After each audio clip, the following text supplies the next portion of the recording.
Welcome to Wellness by Design today. I'm your host, Jane Hogan, the Wellness Engineer, and I'm absolutely thrilled to welcome someone that actually changed my life with one of his books, Dr. Bruce Lipton. Welcome, Dr. Bruce. Jane, thank you very much. I just want to emphasize you are the empowered one, that you change your life. And we want people to understand that because the power is in the individual. You can give them all the information you want, and whether they decide to use it or not, that was up to them. And so I really want to acknowledge that when people change their lives, it's because they changed their lives, not because somebody else did it.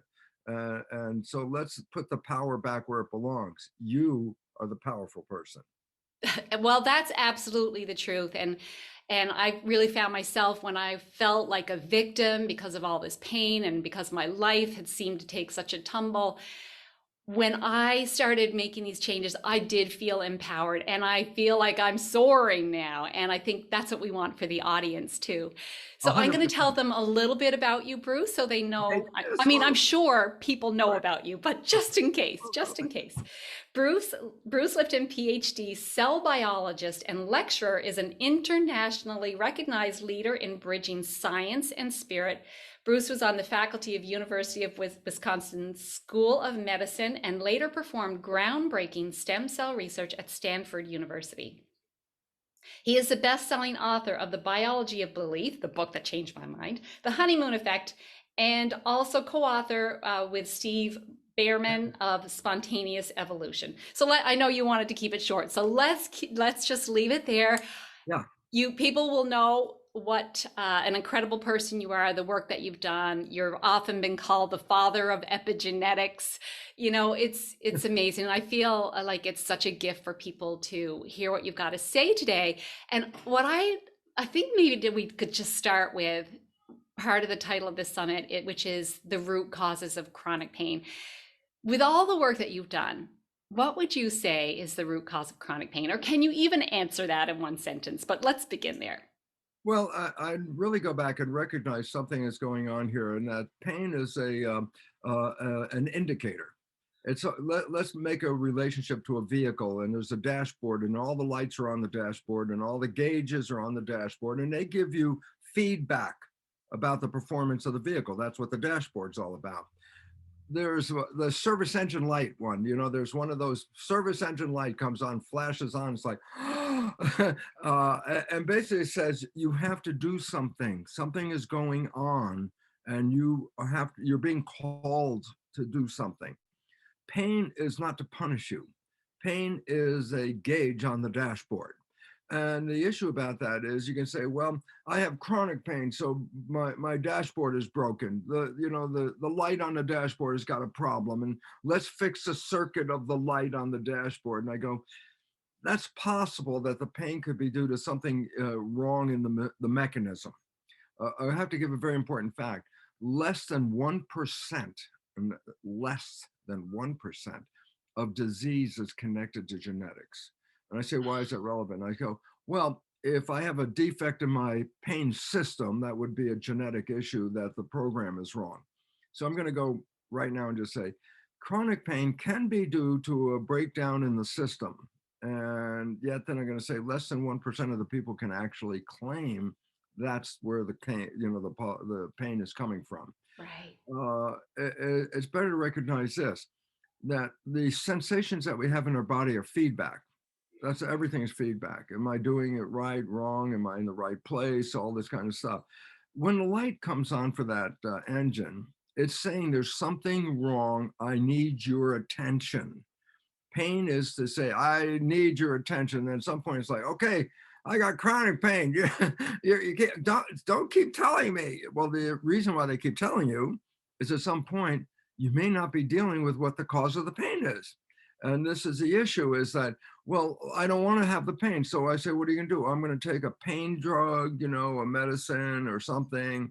I'm going to do something to stop the light, like the equivalent of the service engine light on your car going on, and then you bring it to the dealer and they just take the light bulb out and say, okay, forget about it. You see, there's no light anymore. You feel really okay about the car. I go, you take a step that removes the pain physically by interfering with the mechanism. And then you walk away going, oh, I don't feel the pain. Everything's really good. And I go, same problem with the car. If you don't deal with it, it's going to come back, and it's going to come back at a much more powerful message. At first it tries to give you a light message. If you don't respond, then it gets stronger each time.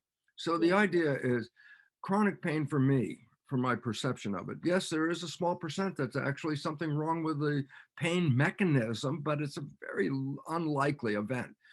What it's trying to say is that you're not running the vehicle correctly, that there's Right. pressures you're putting on the system and you're not paying attention and all that.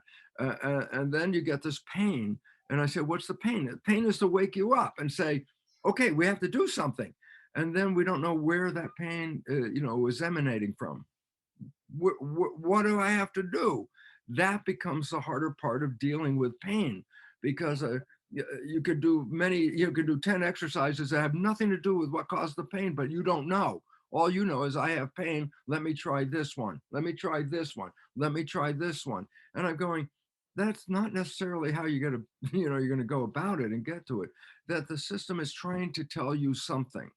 And the issues about that are, until we stop long enough to really go back into the system and say, where is this Yes. coming from? Why is this happening? And it's very interesting, because the body is designed in such a way that where you feel your pain, where you have the pain showing up, is an indication that that part of the system is the one that is having trouble. Pain is actually the normal use of pain is there's something wrong with the system, and the pain says, don't use it. I got a pain in my ankle. I say, oh, well, then it means don't use the ankle, because pain Right. is the feedback saying, keep off the ankle until we repair it. Chronic pain is, where the hell is that coming from? And the idea is, then we have to go back into our history. And it's really hard, because there's no, like compass point to say, which thing did that? And then all of a sudden, why chronic pain is so troublesome is because there's no direct, do this, pain gone. Right. Do X. But then I said, well, what's X? And I go, oh, there's the problem right there. But it's something. And it's something that you're not paying attention to. And the system is keep telling you you're not paying attention to something. And most people will say, oh, well, my pain mechanism is screwed up. Shut off the pain. Just shut off the pain. I go, well, shutting off the pain is like taking the light bulb out from the service engine thing. It's like, okay, may not feel it, but guess what? Still not working right. And the issue is, when you try to take away the pain, then the body's going to have to figure out another way to get your attention. And the Hmm. problem with that is that it gets a little more severe each time, because, oh, you didn't listen to it the first time, and I made it louder the second time, and now it's really loud. You're still not paying attention. I'm going to give you another one. And so it's an opportunity to say, well, wait, why do I have pain? Right. Pain is a feedback mechanism to say that whatever processes you're involved with right now, they're not supporting the operation of this vehicle. Okay. And I say, well, pain is consciousness. You say, oh, I got a pain in my leg. I go, well, to be truthful, you have a pain in your head, because the pain centers are, you're reading it up here in the head. Even though it's localized down there, it's being read up here. And so I say, well, significance is they're dealing with a pain in a lot of cases, not looking for, oh, I got a pain in my back, do something to my back. Working with pain says, in your mind, there's something wrong with your back. Okay.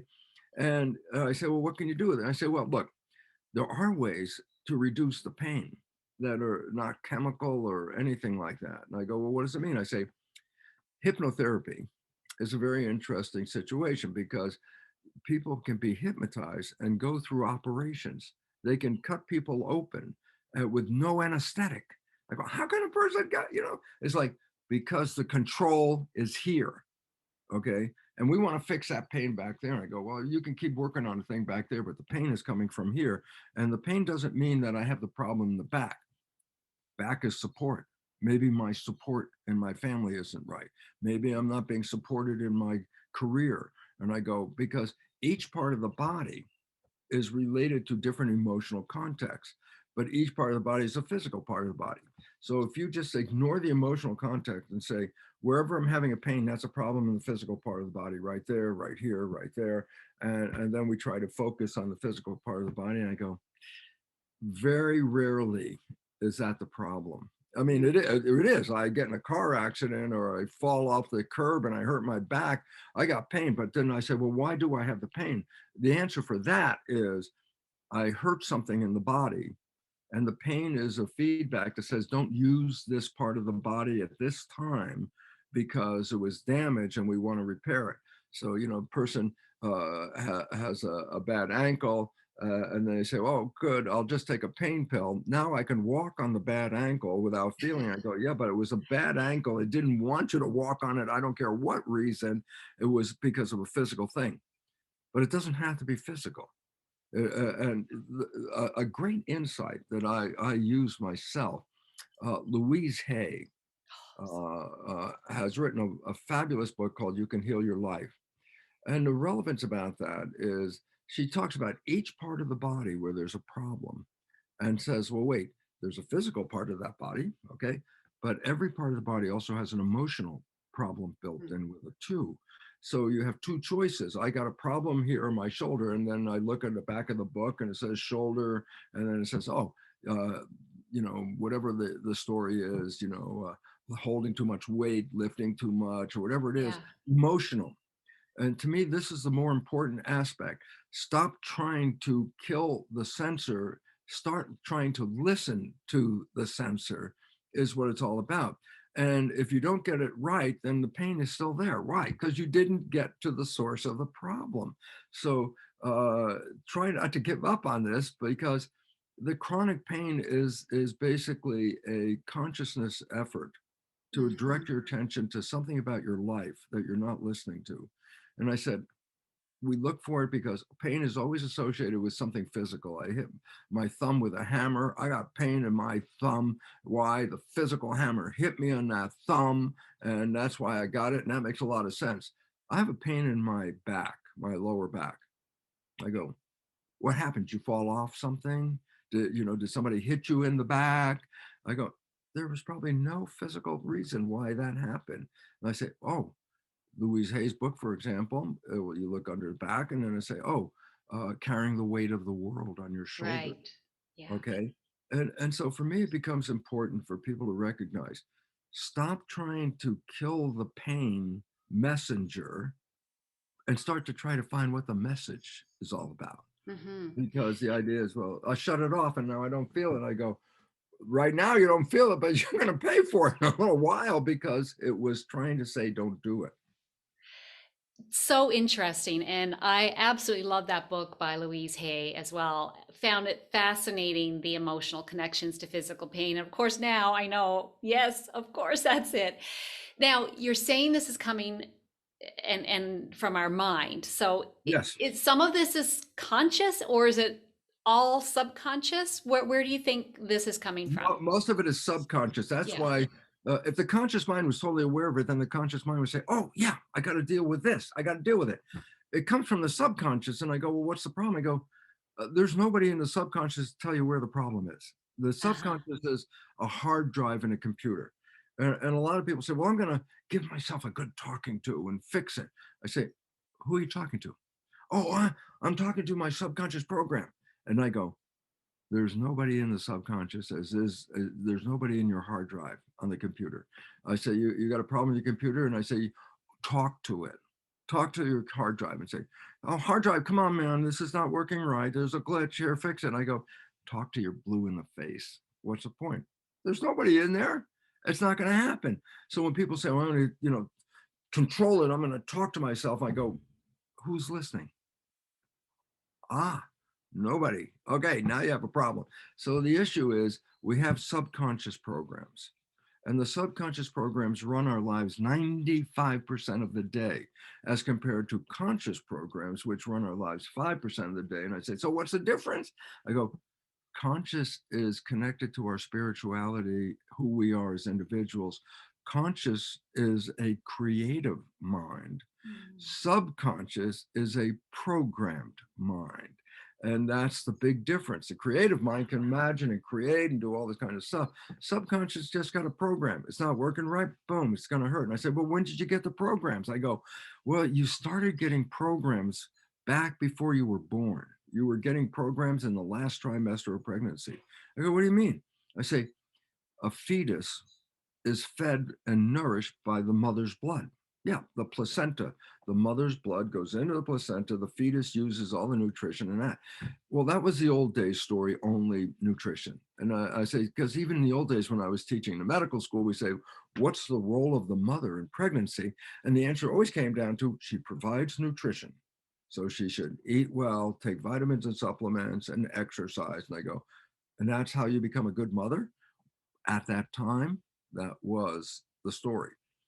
But the new science of epigenetics reveals that information carried in the blood, such as hormones or emotional chemicals, growth factors, neuropeptides, these are information molecules. So blood has nutrition and blood has information. And I go, and what's the information? I say, well, if the mother is responding to the world, which she is, and she's dealing with the world, let's say there's an argument between her and her partner. And I go, well, what's going to happen? I'm going to go, she's going to go into stress.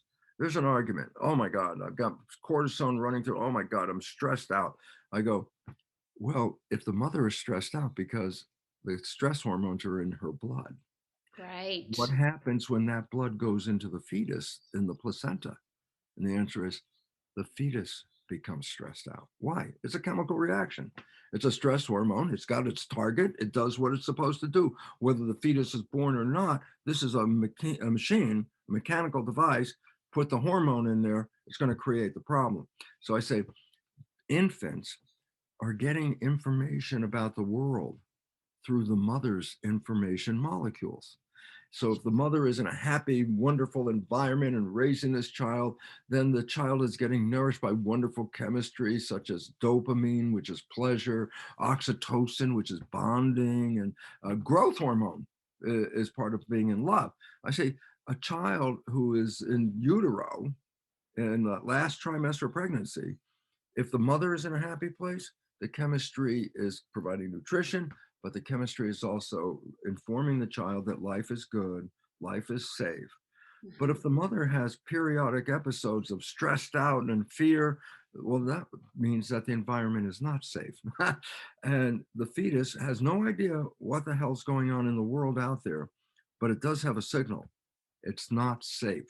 Right. And as a result, then the body is going to adapt to a world that is not safe versus the body of a fetus that is in a good environment is adapting already to everything is wonderful, I'm growing, I'm healthy. But a fetus that's in an unsafe environment is going to adjust its genetics, and that's the new science called epigenetics, where the information in the environment is adjusting the genes. Well, then the fetus is going to be adjusting its biology according to the fears and stresses. Not that the fetus knows why the stress is there, who's causing stress. Fetus doesn't know that. Fetus knows there's stress. Right. And if there's a repetitive pattern, not stress once, a repetitive pattern, that's learning. And so that if the mother goes through a sequence of repetitive, fear or, pain or whatever she's going through, the fetus is going to go through the same thing. Changes genetics, changes the growth of the fetus, changes every aspect from the nervous system down to the body's musculature and everything. There's a difference between a safe environment and an unsafe environment. So I say, so when did the programming start? I said, before you were born. Wow. Oh, okay. Then I say, what? Well, the moment you're born, you're outside of that environment. But guess what? The brain of an infant is recording the world. It just opened up. It's just like it has a blank slate. It comes out of the womb and it's like, oh my God, light, sound, smell, taste, all of this is coming in, right? So it records, and the brain records experiences all the way up through age 7. And the reason for this is that this is programming. And I go, so why should I be programmed? And the answer is simple. The brain is a computer. I go, yeah. I say, in the old days, we go buy a computer, bring it home, and boot it up, and the screen would light up. But guess what? There are no programs in it. So I got a brand new computer, screen boots up. I can't do anything. Why? First, you have to put programs in, then you can do it. Okay. I said, well, where do the programs come from? I go, well, in utero, the programs came from the pattern of the mother's information during fetal development. But the moment the child is born, it's now responding to the world around it, but very specifically responding to the behavior of the mother and the father first, because nature has designed them as the model that the young kid is going to model itself off its parents. So it records the behaviors of the mother and father and their responses. So I go, so what's the relevance? I say, well, you have to get the brain of the fetus booted up. Yeah, great. Then it has to download programs. It started downloading programs of behavior before you were born. And then it was downloading programs of behavior every day through about age 7. And I go, so where do these programs come from? I go, they came from other people. I go, so Right. why is that important? I say, their programs don't answer your wishes and your desires. You bought their problems. If they had a problem, you just downloaded their problem. So And here comes the circle. Now come back to this. I say the subconscious mind, which is the program mind, operates 95% of the day. So your life is not coming from your wishes and desires, it's coming from your program. And I go, well, what are those programs that you have? Now, here comes the interesting part. I say, you don't even know. I go, what do you mean? I don't know. I got programmed. I go, you were programmed when you were 0 to 1. Tell me that program. And you go, I don't know. I go, why? The conscious mind wasn't working until around age 7. So I say, oh, so what happened? Be a whole year of programming. You were programmed a whole year from 0 to 1. And you can't tell me what the program is. Nope. Okay, you were programmed a whole year from 1 to 2. You tell me the program? Nope, wasn't there. By 3, you start to have maybe a bit of a memory of some of the programs that were being downloaded. But the most important programs are the ones that occurred before you were born, last trimester of pregnancy, and the first 2 or 3 years, because the first programs in are the most powerful programs. I go, but you have no idea what these programs are. And I go, so coming back to the whole thing, Jane, I said, well, why is it relevant? I said, what if you have a dysfunctional program? Your parents have dysfunctional programs. They have a dysfunctional program. So do you. You downloaded it. But the issue about a dysfunctional program is it causes stress on the system. The stress on the system, when it gets to a certain level, is going to be fed back to the person through pain. I'm stressing the system. It's not working that good. And now the pain is telling me I'm stressing it. And I go, okay, now we go back to the story. I say, you're being stressed by a program. You don't even know what the program is, do you? That's where the problem came from. You were programmed before you had awareness of the program, and right. that these programs run 95% of the day. And you, as an individual, do not even see that program in operation. Jane, I give the same story 40 years. You probably heard it 50 times, but I have to say it to the audience. It's a very simple story, and it's yet the most profound story. And I go, what? It is perfect and so important for people to understand that this pain is from programs that we don't even really remember, we don't know about, and we don't even have to remember. But what we do need to do, and I think this is what you're going to talk about next, is like how do we rewrite programs so we have I didn't get to programs that right yet. First, we're going to talk about having the program as an individual. And this is okay. the problem. This is where the problem, where the pain issue becomes more chronic. I go, what is it? I say, here's the story. You have a friend and you know your friend's behavior, and you happen to know your friend's parent and you know their behavior. And one day you're hanging out with your friend and you see your friend is playing the same behavior that the parent got, because, of course, that's where they Yep. downloaded. And so you offer this. You say, hey, Bill, you're just like your dad. And I can tell you what, back away from Bill, because I know exactly what Bill's going to say. It always comes out. And Bill says, "How can you compare me to my dad? I'm nothing like my dad." And I go, "Why the story is so profound? Everybody else can see that Bill behaves like his dad. The only one who can't see it is Bill." And I go, "Well, why not?" Because he's playing the program when he's not paying attention. That's why the subconscious is on autopilot. When I'm not paying attention to something, the subconscious program kicks in. You can be driving the car and you get in such a conversation with a person, and you've probably done this, and you're driving, you're getting this conversation, you go blah blah blah blah blah blah blah blah blah blah, and then at some point you look out the window and you realize, I haven't paid attention to the road for the last 5 minutes. I've been Yeah. talking, and you look at it. I always joke about it. It's like, oh, this is a good time to tell your friend, hey, while we were talking, I haven't paid attention to the road for the last. Don't say that. It's not going to help. But the point about it is this: I ask that person, I say, tell me what your conversation was about. They go, oh, we talked about this and this and this. And then I say, and what was on the road during that conversation? And you go, I have no idea. I wasn't paying attention. Well, then who the heck was driving the car? I go, subconscious knows how to drive a car. It's a habit. Right. Right. And it took over. And I go, but the subconscious is autopilot. It did it without you paying attention. Okay. Now let's take this into two big important steps. Number one, we are all Bill. Every one of us, 95% of the day, playing behavior because the conscious mind is busy either thinking or focused on something, and the subconscious steps in and ran the show. But then I say, so when the program was playing from the subconscious, did you see it? The answer was like Bill, nope, didn't see it at all. I go, well, this is because it becomes a problem. I say, why?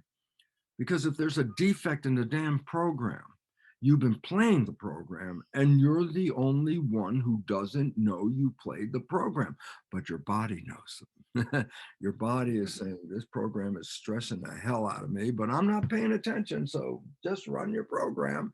And the issue is then we do not see the behaviors that are sabotaging us. And the ones that sabotage us are also ones that cause pain because it's not in harmony. But then I go back to the story of Bill. I said, you've got pain. You've been operating 95% of the day from the program. You don't know what the program is. Therefore, where's the pain? Where's it coming from? That is the hardest part about dealing with chronic pain, is that there is a source. It's in the subconscious. You weren't there when that program went in, so you cannot consciously tap in and go, oh yeah, I remember that program. I go, you don't have any memory of that program. So we're going to deal with an issue. I got chronic pain. I say, why do I have chronic pain? I go, because 95% of your life is not coming from your creative conscious wishes and desires. 95% of your life is coming from the program, of which you have no knowledge of the fundamental programs, because your conscious mind wasn't there when they were being downloaded. Mm. Okay? So this is the harder part of dealing with chronic pain.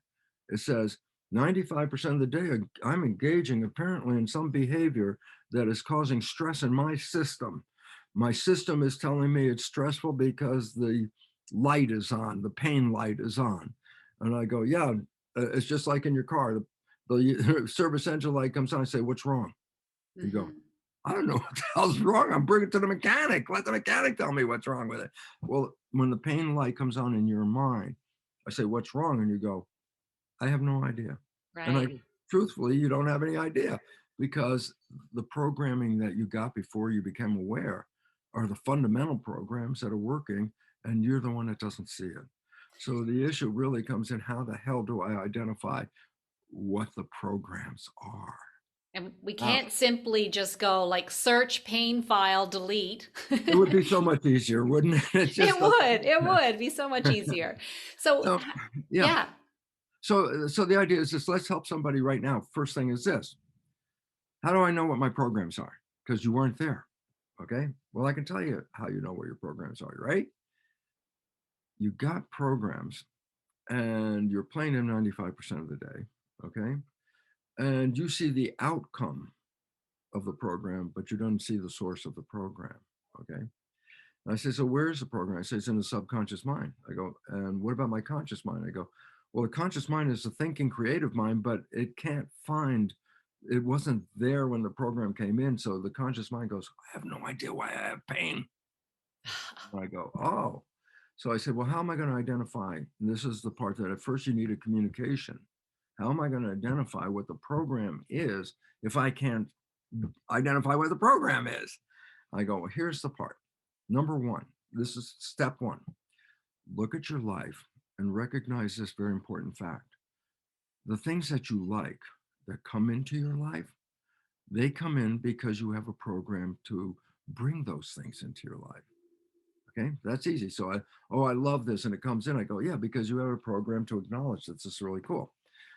But here's the one: the things that you wish and desire, but you have to work hard for. You're stressing yourself over them, putting a lot of effort in, man. I'm sweating. I'm gonna make it. I'm working. I'm gonna make this happen. Why are you working so hard? That's the cool part. Because whatever programs you have in your subconscious, they don't support that. And you're trying to override the subconscious, okay, with the conscious mind. I go, well, there's a problem. Conscious mind is 5% of the day, program is 95% of the day. Mathematically, it's a little difficult to do this, okay? So I say, so what's the significance? I'm aware that the pain light is on, but I have no idea what in my behavioral database is the source of the problem, okay? So I say, well, how am I going to identify it? Okay, one of the coolest things is called muscle testing. I go, what is muscle testing? Well, a lot of people see it like, oh, you hold your arm out and somebody presses on your arm like that. Okay. I go, what's the meaning of it? I go, here's what the meaning is. You ready? The subconscious mind is 1,000,000 times more powerful a processor than is the conscious mind. The conscious mind is a brilliant processor, but it's very small. It's got, it can only do a few things at the same time. And otherwise, then after that, it's like overwhelmed, like you're home, you're cooking dinner. So you're working on making dinner. The TV's on, you're listening to some of the TV, right? The kid's over here playing. So you're keeping an eye on the kid. And then the doorbell rings. It's like, oh, it's too many things. I Right. can't do all of these things. And all of a sudden you have to stop and then go to the door and all that kind of stuff like that. And the issue is this subconscious mind is 1,000,000 times more powerful than that. And I go, so here's the relevance. Conscious mind, small processor, creative, wonderful. That's what makes us who we are. Subconscious mind, big processor. Okay. And the subconscious mind is so big that it also controls your muscle movements, like standing up, like walking, like picking up something or pointing, whatever. You're moving your muscles. I go, you know how complex muscle movements are? There's thousands of muscles, could be 100,000 muscles simultaneously at different levels of strength to make the accurate movement. Okay. So I go, Beautiful. wow, guess what? Conscious mind can't control it. Conscious mind doesn't have enough power to control muscles. So I say, then what controls muscles? I go, the subconscious mind, it's got 1,000,000 times more power in it. So I go, so what? So my muscles in my body are under the control of my subconscious mind. I go, yes. Now comes, what's the relevance of a muscle test? And the answer is this. I make a statement with the conscious mind. I go, significance, conscious mind's creative. It can make any statement in the world. Here we go. I have 3 heads. I could say that. That's a creative thought. Okay. But here comes the issue.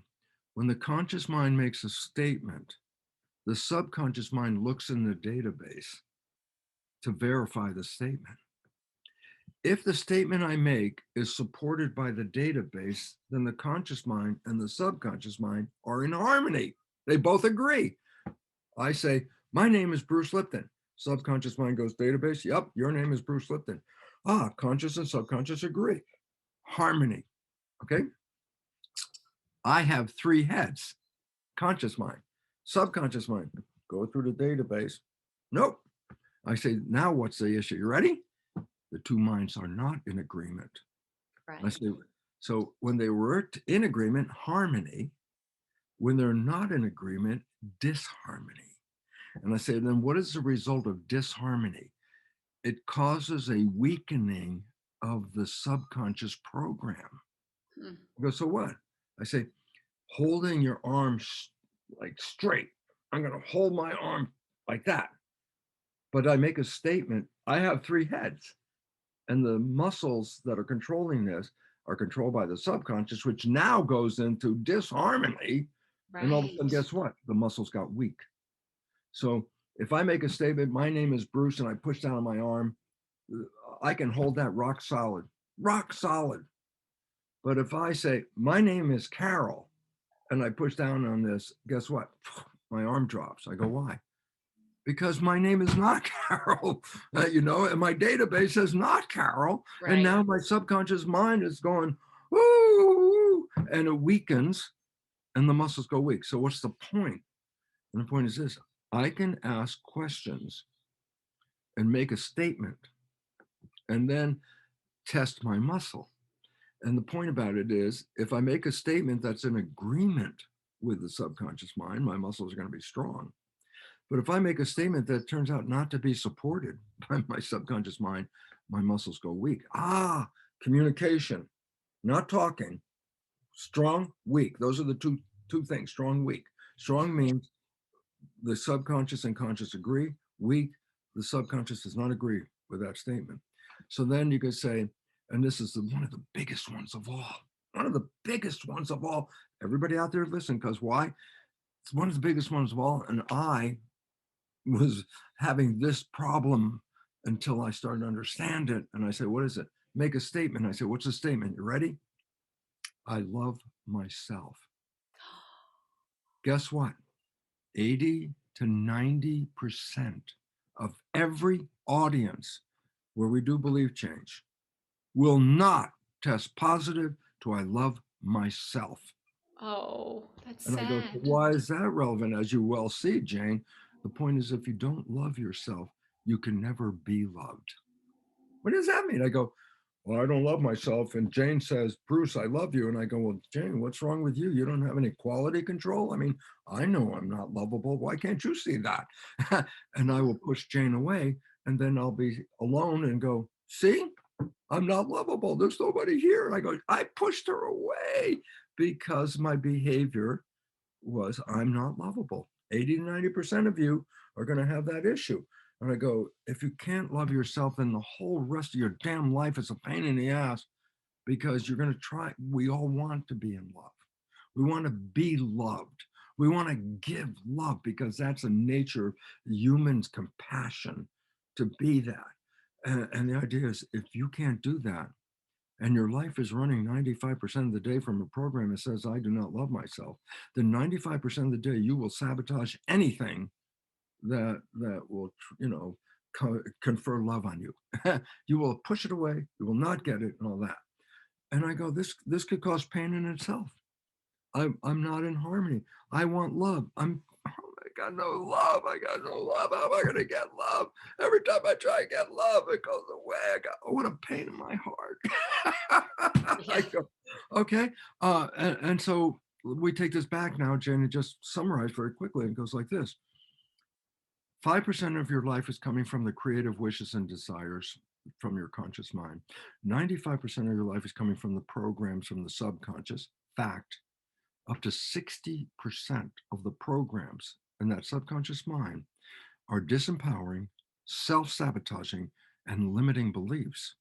And the issue is they operate invisibly 95% of the day. Now, they might be invisible to you, but they do have a physiological consequence. My system is resisting or fighting or having trouble with this unconscious program that is not giving me harmony. My body now has a problem, and my mind goes, "Where's the pain? Why do I have this pain?" I go, "Well, 95% of your life you were creating perhaps with programs that were sabotaging you, and like Bill, you didn't see you were doing the program. It's invisible."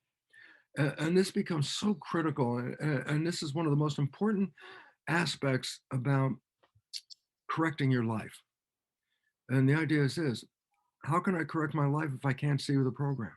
Aha! Right. It's a big And question. because I need a reflection back. Bill cannot see he acts like his father, but everybody else can see that Bill acts like his father. What if everybody turned around and said, Bill, you know, you're acting like your father? There might be a moment where Bill goes, Jesus, I think I'm acting like my father. But, you know, he doesn't see that. You don't see it. I don't see it. I see the outcome. Okay. But I'm going to say, well, what's the cause of the outcome? I go, invisible program. And I go, well, how am I going to test? I said, well, first thing is you can start testing your belief by making a statement. Right. I am powerful. I am this. I am lovable. I am deserving. I deserve, not I, I am, it's when you test the questions, what you want to test is the positive present tense side of the question, the Yes. positive present tense, meaning, say, I am lovable. That is a positive present tense statement. Okay. Uh, you can't say, I will be lovable. Right. I could be lovable. I should be lovable. I shall be lovable. I go, no, you're either lovable or you're not lovable. So all those other words don't work. It's like positive present tense. So important. And these become important because these are the diagnostic tool to identify the invisible programs that you have. And the harder part of the tool is asking the question, or making the statement. Making the statement is the most important part of the thing. So all statements have to be made in the present positive tense, like I am healthy, I am this, I am that. And then when you make the statement, if the subconscious mind agrees with you, then your muscles will stay strong. But if you make a statement and the muscles go weak, it says that subconscious does not support or believe that statement.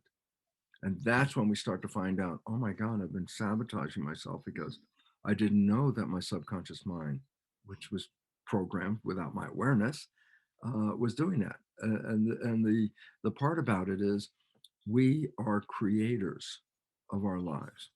This is the quantum physics and the epigenetics.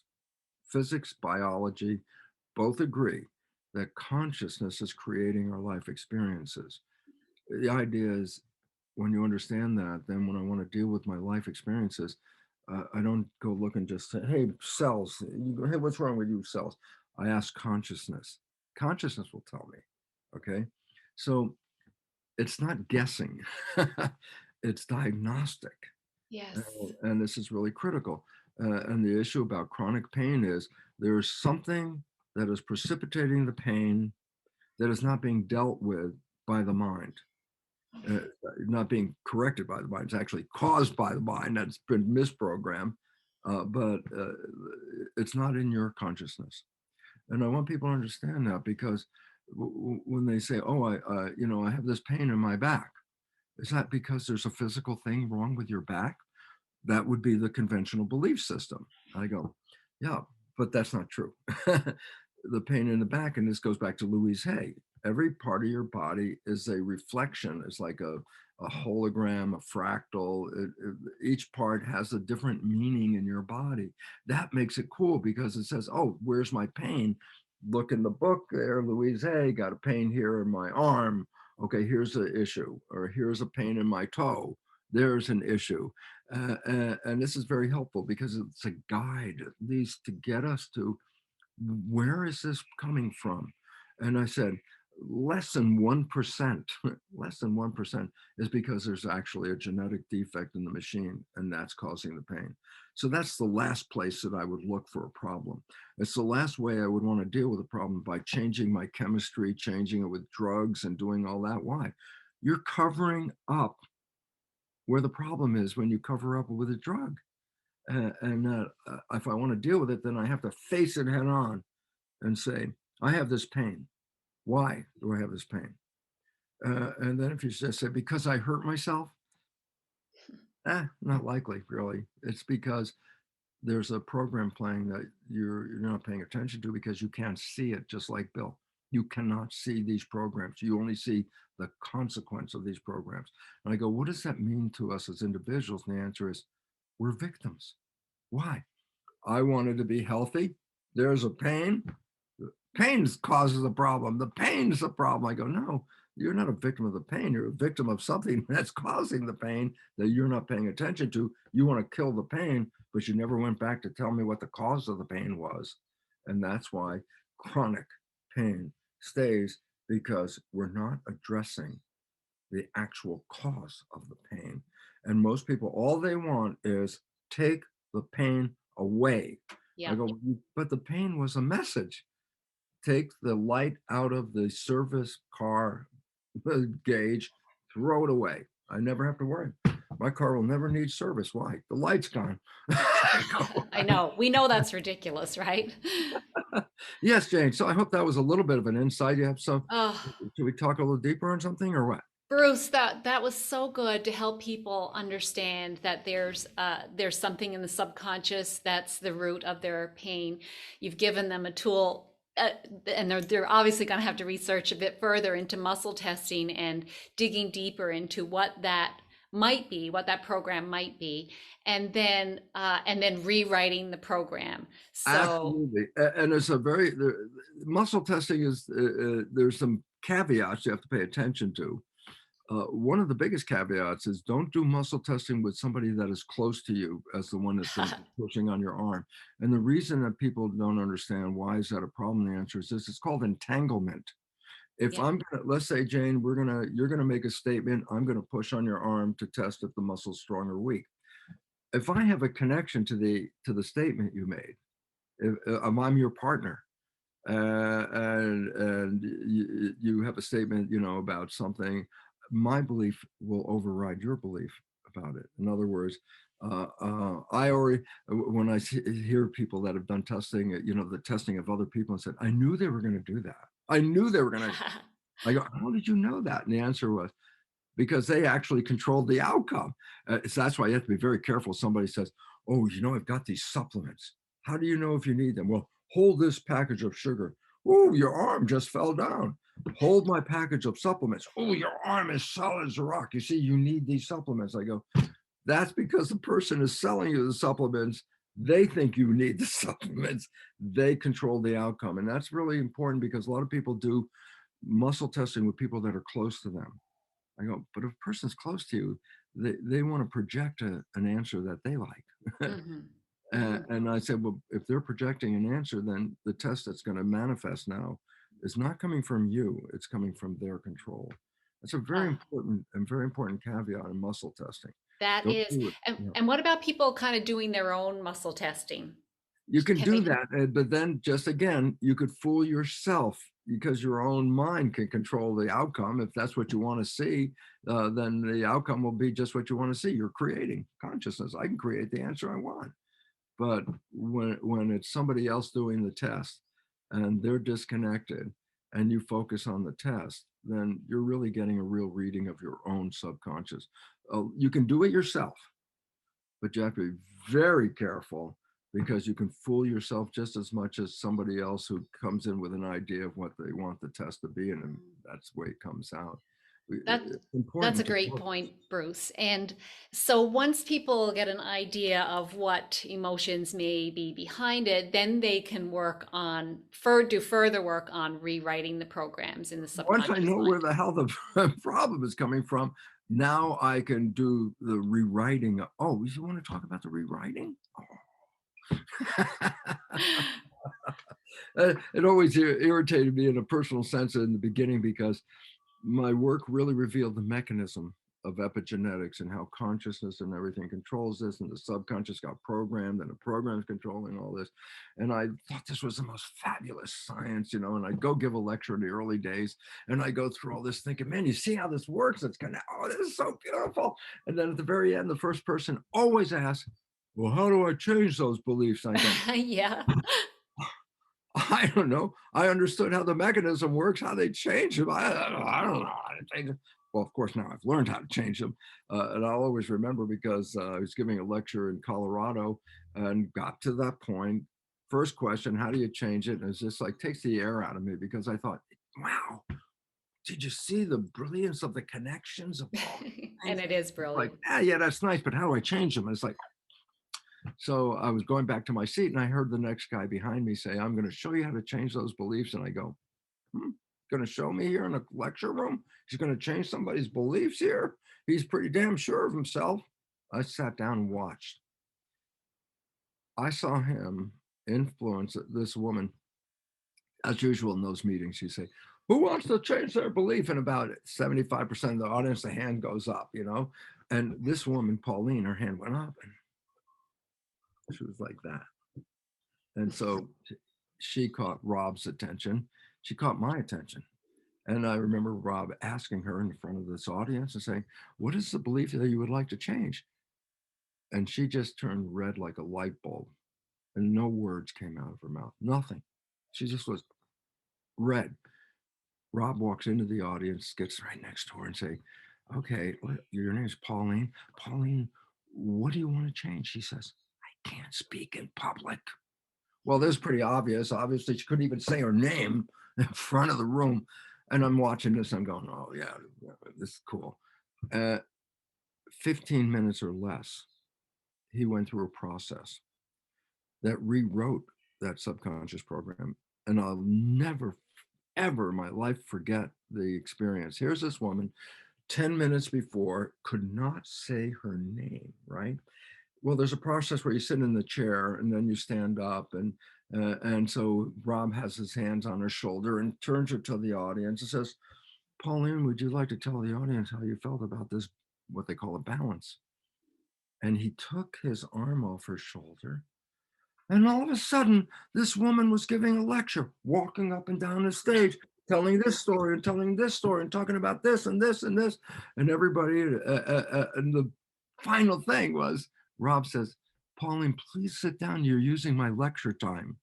And it was like, oh my God, I saw this woman who couldn't say her name. And then 10 minutes later, he had to ask her to sit down and be quiet because she wouldn't stop talking.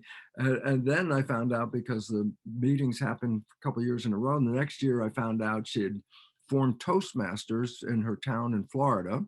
And the second year she came back an award-winning speaker from Toastmasters for what, 10 minutes of an interaction that rewrote a program. So my point, it doesn't, if you understand how to access the program, you can change the program virtually instantaneously. If you don't know how to access a program easily, then there are two ways to change a program. Number one is this: the subconscious is below the conscious level. You put wires on a person's head and we read their brain activities called electroencephalograph, and there are different levels of vibration. Consciousness is a higher vibration. When you fall asleep at night, as soon as consciousness lets go, the brain slows down to a lower vibration called theta. Theta is the brain state of a child for the first 7 years. Programmable state. Theta is hypnosis. So when you're going to bed at night and you check out, consciousness just went to sleep, you're not there. The brain is now for a period of time operating at a lower vibration called theta, which is hypnosis. I go, so what? And I said, well, if you put earphones on and you go to bed and the program playing is something you want to be true in your life, programs for making more money, programs for relationships, program for health. I say, you're going to bed. Here's the cool part. How much work are you doing? You're sleeping. And I say, then what's happening? So whatever is coming through the earphones, is going straight into the subconscious. You're not even there. And by repetition, playing those programs at night for a number of nights, you will wake up one day and the program will automatically be in there. And what did you do? You went to sleep. That's a cool one. Okay. But it takes a period of time. After age 7, you still learn programs in the subconscious, but not through theta, because now you're a conscious person. And I go, well, then how do I put in program when I'm a conscious person, 7 years and older? I go, repetition, habituation, practice. I go, that's how you learn things. You learn how to drive a car. You practice driving a car. You learn how to play an instrument. You practice playing an instrument. Practice is repetition. Repetition is the foundation of habituation. You want to change your life? Well, then you have to practice a new way of life. You have to, the new agey thing, fake it till you make it. I go, well, what is that? And I say, well, let's say you're not a happy person. You want to be happy. So I say, how do you do that? I say, all day long, anytime you can remember, all day long, go, I am happy.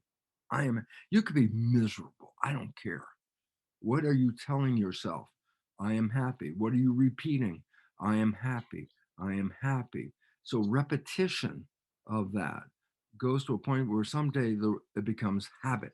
Repetition leads to habit. So by repeating every day, I'm happy, I'm happy, I'm happy, I'm happy. One day you wake up, you don't even have to repeat it because through repetition, you woke up happy. Okay. So the first two ways are natural. Uh, Theta hypnosis, self hypnosis, earphones program, go to bed. Second one, habituation. What you want to be true, you practice and you repeat it and you repeat it and you repeat it and you repeat it. And one day, guess what? It's automatic. You don't have to repeat it. It's so profound. People don't get this. So let me tell you how profound it is. Actors that are really good take on a character. Well, when they take on a character, don't they also take on the personality of the character? And I say, what? They get into character. I'm getting into character. I said, what Right. are you doing? I'm playing a program of what this character is. And I go, guess what? They become the character. Renee Zellweger plays the diary of Bridget Jones. Yeah. Bridget Jones is 40 pounds heavier than Renee. Guess what? She gets into character. She's playing this character. She gains 40 pounds. She plays Bridget Jones. The day the movie is over, character gone. Guess what? She loses 40 pounds and is back to Renee's own structure again. Amazing. Dustin Hoffman played Willie Loman, I think Death of a Salesman, and a very depressive character. But Dustin Hoffman's one of the better of all of them. He becomes that character, and he became Willie Loman to the extent that he had to check himself into a neurological hospital for depression. Why? He became the character. And then all of a sudden I go, wait a minute. Then if I want to be an actor and I want to play a character, I can create a character Yeah. and become Absolutely. that character.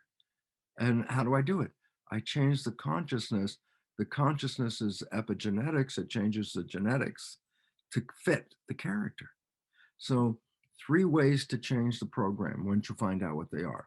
Number one is replace the program using self hypnosis, earphones on at night, go to bed, go to sleep, and it'll program for you. Second one is practice being that character. You want to be happy? Then just say, I'm happy. You don't have to be happy. Just keep saying, I'm happy. There's a point where you keep repeating that. It becomes a habit, and then you're happy without saying, I am happy. Right. And then thirdly, the new technology, like I mentioned with Pauline, is called energy psychology. And it's a new version of psychology. It says, do I have to go back and replay the history of all that BS that happened to me? And I go, nope. Why? There's an old phrase that you may have heard called, don't kill the messenger over the message. I Right. mean, whoever interacted with you that caused you to get a program, you can go back and beat up that person. I goes, big deal. I say, why? You don't have a problem with them. You have a problem with the program you walked away with. They're not here anymore. You have the program. Do I need to go back? I say, no, it's irrelevant. You walked away with the program. You got the program right now. So do I need to go back in history to change my life? I say, no. I start right here at this minute and say, I'm going forward. I say, what is it I want different? Ah, I don't have to go backwards. I just have to go from here to the next step. And that is beautiful because it basically says, what do you want?